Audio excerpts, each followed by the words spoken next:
உங்களுக்கு GST bill எல்லாத்துக்குமே கொடுத்துடலாம். சூப்பர். நிறைய பேர் ஜிஎஸ்டி பில் கொடுக்கறது இல்ல, இவங்க அதுவும் ப்ரொவைட் பண்றாங்க. சூப்பருங்க. நெக்ஸ்ட்ங்க சார். அதுக்கு அடுத்து பாத்தீங்கன்னா i+ டிவி பாத்தீங்கன்னா 3 வருஷம் ரீப்ளேஸ்மெண்ட் வாரண்டி கொடுக்குறோம். ரீப்ளேஸ்மென்ட்னா ஏதாவது ப்ராப்ளம்னா மாத்தி கொடுத்துருவீங்க. ஒரு சின்ன ஸ்பீக்கர் ஃபால்ட்னா கூட வேற டிவி தான் சார் மாத்தி கொடுப்போம். Super sir, super. 3 years. 3 years. Oh super sir. அதுக்கு மேல ஒன்னு சொல்றேன் பாருங்க. 3 வருஷத்துல ஒரு வாட்டி உங்களுக்கு எதனா உடைஞ்சிச்சு, ஸ்கிரீன் டேமேஜ், நானே உடைச்சிட்டாலும் குழந்தைங்க உடைச்சிட்டாலும் தண்ணி பட்டாலும் எது வந்தாலும் 3 இயர்ஸ்க்கு வந்து நம்ம ஒன் டைம் வந்து ஃப்ரீயா மாத்தி கொடுக்குறோம். ஒன் டைம் டிஸ்ப்ளே மாத்தி கொடுத்துறீங்க. டிஸ்ப்ளே கீழ போட்டு டிவி உடைச்சிட்டீங்கன்னா கூட மாத்தி கொடுத்துறீங்க. Super sir.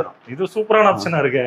அடுத்து பாத்தீங்கன்னா யாருமே உங்களுக்கு கொடுக்க மாட்டாங்க, ஆன் சைட் வாரண்டி கொடுக்குறோம். ஆன் சைட் வாரண்டினா டோர் ஸ்டெப் சர்வீஸ் மாதிரி. Door step service. இப்போ தேடி போய் சர்வீஸ் பண்ணி கொடுத்துருவீங்க. ஆமா. உங்களுக்கு ஏதாவது ஒரு பிரச்சனை, உங்களுக்கு ஏதாவது ஒண்ணா நீங்க ஃபோன் பண்ணீங்கன்னா போதும். ஓகே. நாங்க அது ஃபோன்லயே சார்ட் அவுட் பண்ண பாப்போம். முடியல அப்படின்னா உடனே எங்களோட சர்வீஸ் இன்ஜினியர் வீட்டுக்கு வருவாரு. வீட்டுக்கு வந்து உங்களுக்கு அதை சரி செய்து கொடுப்பாரு. சூப்பருங்க. நீங்க வந்து ஃபோன் தூக்கிட்டுலாம் வர தேவையில்லைங்க.